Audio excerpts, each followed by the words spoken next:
남편과 시어머니 사이에 있었던 관계 때문에 상상조차 할 수 없었던 일이 제 눈앞에서 벌어졌고, 저는 그 현실을 받아들여야 했습니다.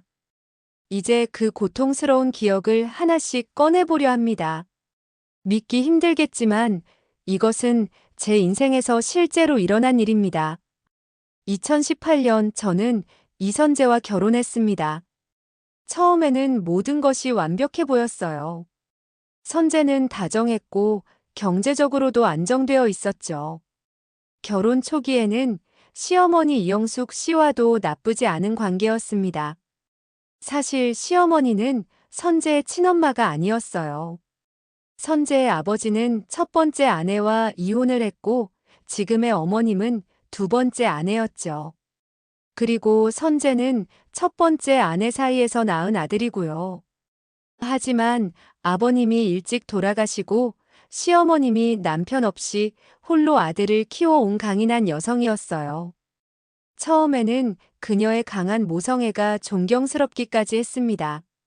하지만 신혼의 달콤함은 오래가지 않았어요. 함께 살지는 않았지만 시어머니는 거의 매일 우리 집에 들락거렸습니다. 처음에는 아들을 챙기러 왔다는 이유였지만 점점 제 영역을 침범하기 시작했죠. 선재야, 이 옷은 왜 이렇게 구겨져 있어? 은주가 빨래도 제대로 못하나 보네. 아들, 이게 뭐야? 이런 반찬으로 네가 어떻게 일을 하겠어? 내가 내일부터 도시락 싸줄게. 매일 같이 들리는 시어머니의 잔소리에 점점 자신감이 떨어졌습니다. 선재는 항상 어머니의 편이었고 엄마가 너를 위해서 그러는 거야 라는 말만 반복했죠. 그렇게 1년, 2년이 흘렀습니다. 결혼 3년 차부터 상황이 더 악화되었습니다. 시어머니는 더 이상 숨기지 않고 저를 무시하기 시작했어요. 선재야, 은주랑 결혼한 거 후회하지 않아? 내가 봤을 때는 너무 맞지 않는 것 같아. 이제라도 다시 생각해봐. 이런 말을 제가 있는 앞에서 버젓이 하셨어요. 더 충격적인 것은 선재가 그런 어머니의 말에 대꾸도 하지 않았다는 점이었습니다. 그저 미소만 지을 뿐이었죠. 시어머니는 점점 더 대담해졌습니다. 제 옷장을 뒤지고 제 일기를 읽고 심지어 제 친구들에게까지 연락해 저에 대한 뒷조사를 했어요. 선재에게 이 사실을 알렸지만 그는 엄마가 걱정돼서 그러는 거야 라며 시어머니를 변호했습니다. 결혼 4년 차, 선재의 행동이 이상해지기 시작했습니다. 늦은 퇴근이 잦아졌고 주말에도 업무를 핑계로 집을 비웠어요. 처음에는 단순히 바쁜 시기라고 생각했습니다. 하지만 선재의 눈빛이 다르다는 것을 느꼈어요. 마치 뭔가 큰 비밀을 감추고 있는 것 같았습니다. 어느 날 밤 선재가 샤워할 때 그의 휴대폰이 울렸습니다. 평소라면 남의 휴대폰을 확인하지 않았겠지만 이상한 예감이 들었어요. 화면을 보니 엄마에게서 온 메시지였습니다. 오늘 밤도 올 거지? 기다리고 있을게. 사랑해. 순간 이상하다고 생각했어요. 시어머니가 아들에게 사랑해라는 말을 자주 하긴 했지만 오늘 밤도 올 거지? 라는 말이 걸렸습니다. 선재는 최근 몇 주간 밤늦게 들어오거나 아예 들어오지 않는 날이 많았거든요. 그날도 회식이 있다며 늦게 들어온다고 했는데 실제로는 시어머니를 만나러 간 것이었나요? 그날 이후로 저는 선재의 행동을 주시하기 시작했습니다. 휴대폰을 더 꼼꼼히 잠그고 제 질문에 짜증을 내기 시작했어요. 그리고 시어머니의 집에 갈 때는 항상 저를 데려가지 않았습니다. 엄마가 너랑은 단둘이 얘기하고 싶대. 여자 얘기가 있나 봐. 이런 변명으로 매번 저를 뒤에 남겨두었죠. 의심이 커져갔지만 제가 상상하는 그 일은 너무 끔찍해서 차마 생각하고 싶지 않았습니다. 결혼 5년 차가 된 2023년 봄, 더 이상 참을 수 없었습니다. 선재의 행동은 점점 더 수상해졌고 시어머니는 노골적으로 저를 밀어내고 있었어요. 심지어 선재야, 이제 은주랑 그만 사는 게 어때? 엄마가 더 잘해줄 수 있어라는 말까지 했습니다. 그 말을 듣는 순간 등골이 오싹해졌어요. 그건 단순한 시어머니의 간섭이 아니었습니다. 뭔가 더 깊고 어두운 것이 있었습니다. 저는 용기를 내어 선재를 미행하기로 결심했습니다. 그날도 선재는 회사에 중요한 일이 있어서 늦을 거야 라고 말하고 나갔습니다. 저는 몰래 그의 뒤를 따라갔어요. 선재는 회사가 아닌 시어머니의 아파트로 향했습니다. 시어머니의 아파트 앞에서 망설였습니다. 정말 들어가야 할까? 어쩌면 단순히 어머니를 방문한 것일 수도 있잖아요. 하지만 무언가 이상한 느낌이 계속 저를 괴롭혔습니다. 용기를 내어 현관 비밀번호를 눌렀습니다. 다행히 아직 바꾸지 않았더군요. 조용히 문을 열고 들어갔어요. 아파트는 조용했지만 안쪽에서 이상한 소리가 들렸습니다. 그리고 시어머니의 침실에서 나오는 목소리. 엄마가 얼마나 너를 사랑하는지 알지? 은주 같은 여자는 널 진정으로 사랑할 수 없어. 알아요, 엄마. 나도 엄마만큼 은주를 사랑한 적 없어요. 눈앞이 캄캄해졌습니다.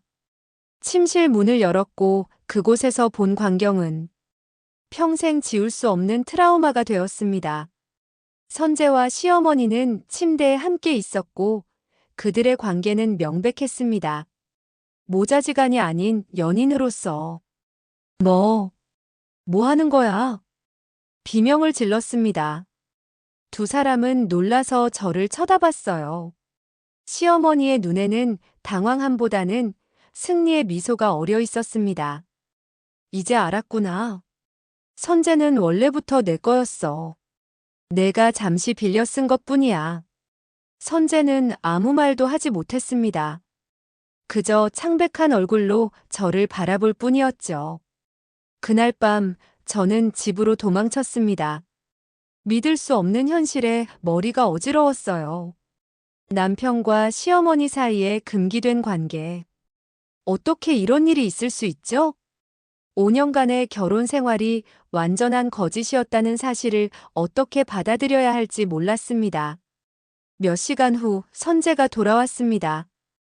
그의 눈은 충혈되어 있었고 손은 떨리고 있었어요. 은주야, 나 설명할 수 있어. 설명? 뭘 어떻게 설명해? 네가 친어머니랑 그런 관계라는 걸 이게 얼마나 끔찍한 일인지 알기나 해? 선재는 갑자기 무릎을 꿇고 울기 시작했습니다. 내가 잘못했어. 하지만 엄마가 어렸을 때부터 그렇게 길들였어. 내가 성인이 된 후로 계속 이건 사랑이라고, 우리만의 특별한 관계라고.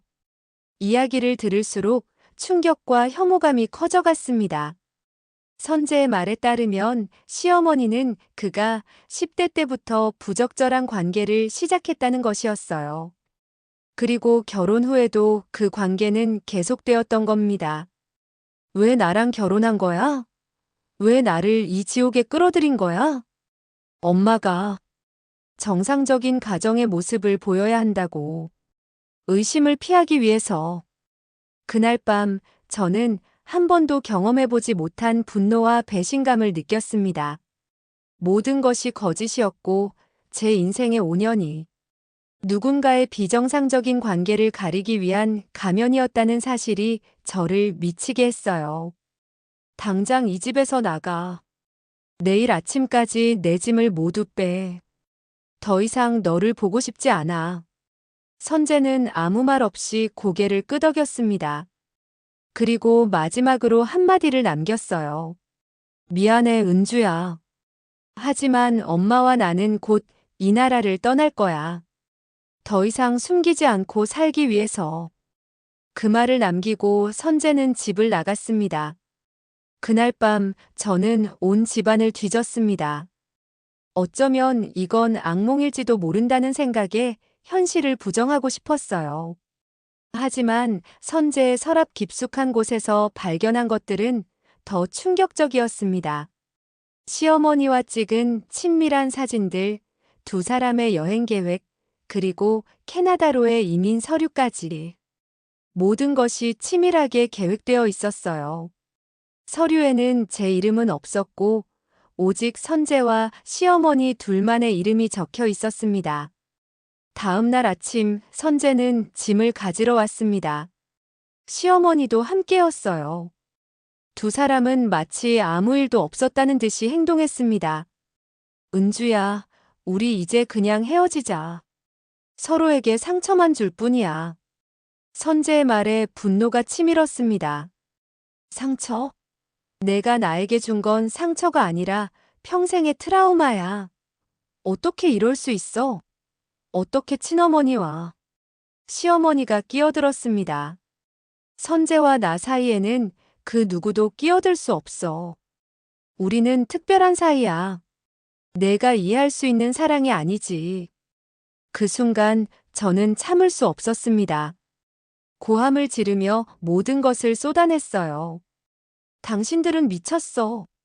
이건 사랑이 아니라 범죄라고. 내가 모든 것을 폭로할 거야. 당신들이 얼마나 역겹고 비정상적인지 모두가 알게 될 거야. 시어머니의 얼굴이 창백해졌습니다. 선재는 황급히 어머니를 감쌌어요. 은주야, 제발 그러지 마. 우리는 그냥 조용히 떠날게. 아무에게도 말하지 마. 너무 늦었어. 이미 모든 증거를 복사해서 친구들에게 보냈어. 당신들이 얼마나 역겨운 짓을 했는지 모두가 알게 될 거야. 사실 그건 거짓말이었어요. 아직 증거를 아무에게도 보내지 않았죠. 하지만 그 말에 선재와 시어머니의 표정이 공포로 가득 찼습니다. 이 미친년이. 시어머니가 갑자기 저에게 달려들었어요. 머리채를 잡고 바닥에 넘어뜨렸습니다. 너 때문에 우리 계획이 모두 망가졌어. 선재가 어머니를 말렸지만 시어머니의 눈에서는 광기가 번득였습니다. 선재야, 어서 짐을 챙겨. 지금 당장 떠나자. 이 여자가 우리를 망치기 전에. 두 사람은 서둘러 짐을 챙겨 집을 나갔습니다. 저는 바닥에 쓰러진 채 울기만 했어요. 인생이 한순간에 무너져 내린 기분이었습니다. 그날 저녁 저는 용기를 내어 경찰에 신고했습니다. 선재의 서랍에서 발견한 증거들을 모두 제출했어요. 경찰은 처음에는 의심스러워했지만 증거를 확인한 후에는 심각한 표정으로 바뀌었습니다. 이건 명백한 근친상간 살해군요. 수사를 시작하겠습니다. 하지만 이미 늦었습니다. 선재와 시어머니는 그날로 한국을 떠난 것으로 밝혀졌어요. 캐나다행 비행기를 탔다는 기록만 남아 있었습니다. 일주일 후 이 사건은 뉴스에 보도되었습니다. 충격 아들과 근친상간 관계 맺던 어머니 함께 해외 도피 같은 헤드라인이 모든 언론을 장식했어요. 저의 얼굴은 모자이크 처리되었지만 주변 사람들은 모두 알게 되었습니다. 사회적 충격은 엄청났습니다. 사람들은 이런 일이 실제로 일어날 수 있다는 것에 경악했고, 저는 갑자기 그 여자가 되었습니다. 친구들과 가족들은 저를 지지해 주려 했지만, 눈빛에서 동정과 호기심을 느낄 수 있었어요. 어떻게 5년 동안 몰랐을 수가 있지? 정말 아무런 조짐도 없었나? 이런 질문들이 저를 괴롭혔습니다.